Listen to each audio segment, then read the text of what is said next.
রাজ্যের বিভিন্ন জেলাতেই কিন্তু হাতির হানা, আর এই হাতির হানা ঠেকাতে এবার প্রযুক্তির ব্যবহার। কার্শিয়াং ফরেস্ট ডিভিশনে বসানো হলো 60টি সিসি ক্যামেরা। খোলা হয়েছে কন্ট্রোল রুম, যেখান থেকে হাতির গতিবিধির উপর 24 ঘন্টা নজরদারি শুরু করেছে বন দফতর। লোকালয়ে হাতি ঢুকে পড়লেই সেখানে পৌঁছে যাচ্ছেন বনকর্মীরা।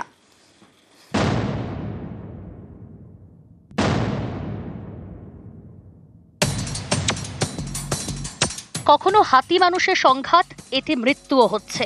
কখনো হাতির তাণ্ডবে চাষের জমির দফা রফা। এই ঘটনা রুখতেই উদ্যোগী দার্জিলিং জেলার কার্শিয়াং ফরেস্ট ডিভিশন।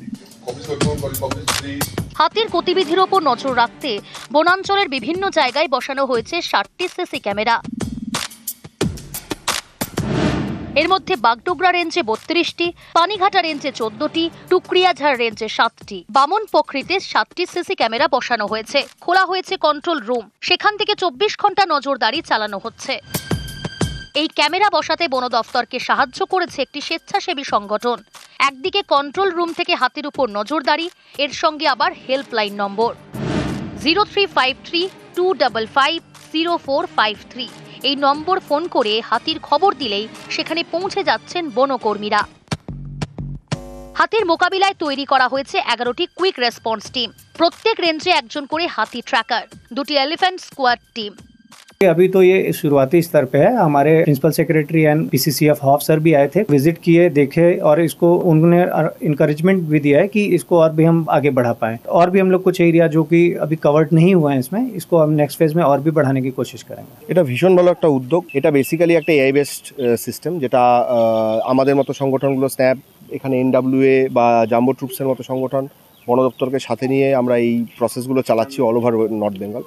এবং এখন অবধি যা ডেটা আমাদের কাছে আছে ফ্রম লাস্ট 7-8-9 মান্থস, তাতে এটা ভীষণভাবে সাকসেসফুল।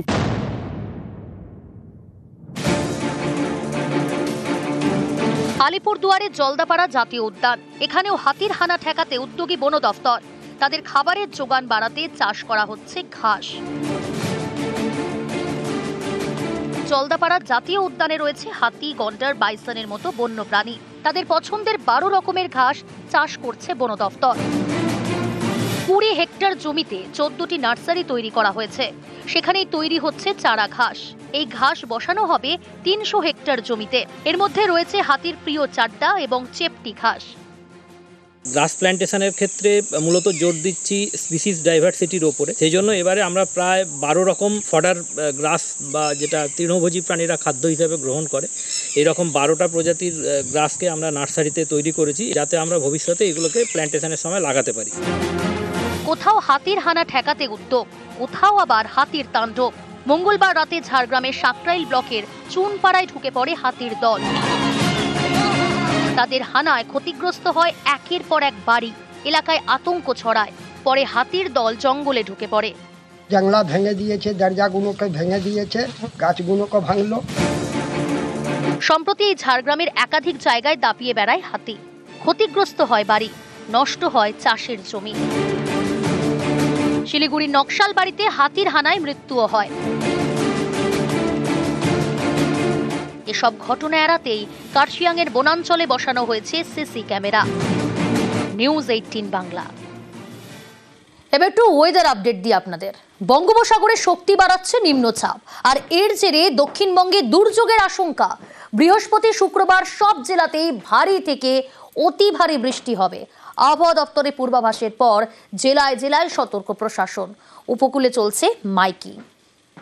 আগামী 31/5/2025 তারিখ পর্যন্ত আবহাওয়ার পূর্বাভাস অনুযায়ী ভারী থেকে অতি ভারী বৃষ্টি এবং বজ্রপাত সহ 50 থেকে 60 কিলোমিটার বেগে ঝোড়ো হাওয়া বইতে পারে।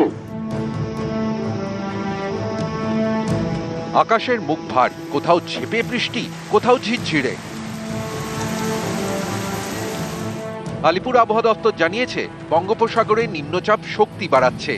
এর জেরে দক্ষিণবঙ্গের জেলায় জেলায় ভারী থেকে অতি ভারী বৃষ্টির সতর্কতা জারি করা হয়েছে। শুক্রবার পর্যন্ত দুর্যোগের পূর্বাভাস।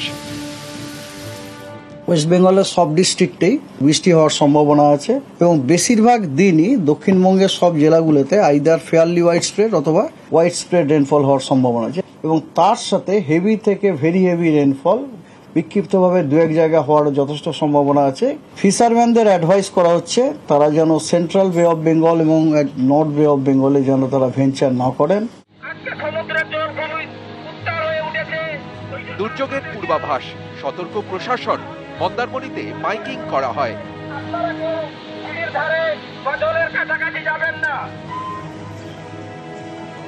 দীঘায় সমুদ্র ফুঁসছে, এই অবস্থায় সমুদ্রে স্নান করতে নেমে তলিয়ে যান এক পর্যটক। তাকে উদ্ধার করেন নুলিয়ারা, প্রাণে বাঁচেন পর্যটক। পর্যটকদের সতর্ক থাকতে বলে মাইকিং করা হয়। পূর্ব মেদিনীপুর জেলায় খোলা হয়েছে কন্ট্রোল রুম। আমাদের ডিস্ট্রিক্ট এবং সাব ডিস্ট্রিক্ট ব্লকের কন্ট্রোল রুম ওপেন করেছি এবং প্রত্যেক ভিডিওকে বলা হয়েছে, মিটিং করেছি যে যদি কোনো নিচু জায়গা থাকে, যদি সেখানে খুব প্রচন্ড বৃষ্টির যদি জল জমে, তাহলে মানুষকে সরিয়ে আনার জন্য আমরা পরিকল্পনা নিচ্ছি এবং কোথায় রাখবো, তার খাওয়া দাওয়ার কি হবে, সবকিছু আমরা প্ল্যান করে নিচ্ছি। আমরা পরিস্থিতি নজর রাখছি। দক্ষিণ 24 পরগনার নামখানা, এখানে ফ্লাড সেন্টার সাফাইয়ের কাজ শুরু। কারণ দুর্যোগের সময় স্থানীয়দের বড় ভরসা এই ফ্লাড সেন্টার। সামনে দুর্যোগ, বাসিন্দাদের সতর্ক থাকতে বলে মাইকিং করা হয়। আপনারা ফ্লাড সেন্টারে গিয়ে আশ্রয় নিতে পারেন। আমাদের প্রায় ব্লকের সবগুলো ফ্ল্যাট সেন্টার এখন অ্যাক্টিভ। যে কোনো দুর্যোগ এলে যারা খুব বিপজ্জনক পরিবারগুলো আছে, আমরা তাদেরকে এখানে আশ্রয় দিতে পারবো এবং এখানে ড্রাই ফুড এবং ড্রিঙ্কিং ওয়াটার সবকিছু ব্যবস্থা রয়েছে, ইলেকট্রিফিকেশন সবকিছু ব্যবস্থা রয়েছে। দক্ষিণ 24 পরগনার ডায়মন্ড হারবার, এখানে সকাল থেকে দফায় দফায় বৃষ্টি। দুর্যোগ মোকাবিলায় তৈরি মোতায়েন করা হয়েছে বিপর্যয় মোকাবিলা দলকে। দুর্যোগের কারণে শনিবার পর্যন্ত মৎস্যজীবীদের সমুদ্রে যেতে মানা, সে কথা জানিয়ে মাইকিং করে ঝড়খালি কোস্টাল থানা। নিউজ 18 বাংলা। ওদিকে জলপাইগুড়িতে এক নাগারে বৃষ্টি, পচে যাচ্ছে বাদাম, ক্ষতির আশঙ্কায় কৃষকরা। মঙ্গলবার এই খবর দেখায় নিউজ 18 বাংলা। 24 ঘন্টার মধ্যেই জেলা কৃষি দফতরের তৎপরতা। বর্ষার আগেই নাগাড়ে বৃষ্টি, জলপাইগুড়ি সদরে রাস্তায় জল, চাষের জমিতেও জল। এতে বাদাম চাষে ক্ষতির আশঙ্কায় কৃষকরা। মঙ্গলবার এই খবর দেখায় নিউজ 18 বাংলা। নিউজ 18 বাংলার খবরের জেরে তৎপর জেলা প্রশাসন। বুধবার বাদাম চাষের জমিতে যান জলপাইগুড়ির কৃষি দফতরের 3 আধিকারিক। দেন কৃষকদের পাশে থাকার বার্তা। এখন কৃষি দপ্তর থেকে আসছে, যেমন এখন ক্ষতি সারা তো আর লাভ হবে না তেমন একটা। এখন ওনারা বললো যে ক্ষতিপূরণ কিছু দেবো আর কি, আশ্বাস দিলেন, আশ্বাস দিল আর কি। জলপাইগুড়ি সদর, এখানকার তিস্তার চরের বিভিন্ন এলাকায় চীনা বাদাম চাষ হয়। মে জুন মাসে বাদাম তোলা হয়। এবার এই সময় বৃষ্টি। গত প্রায় 15 দিন ধরে বৃষ্টি জলপাইগুড়িতে। এর জেরে চাষের জমিতে জল, আগে ভাগেই বাদাম তুলে নিতে বাধ্য হয়েছেন কৃষকরা। কিন্তু বাদাম তুলেও তো বিপদ। কৃষকদের দাবি, রোদ নেই, বাদাম পচে যাচ্ছে, তাই ক্ষতির আশঙ্কা।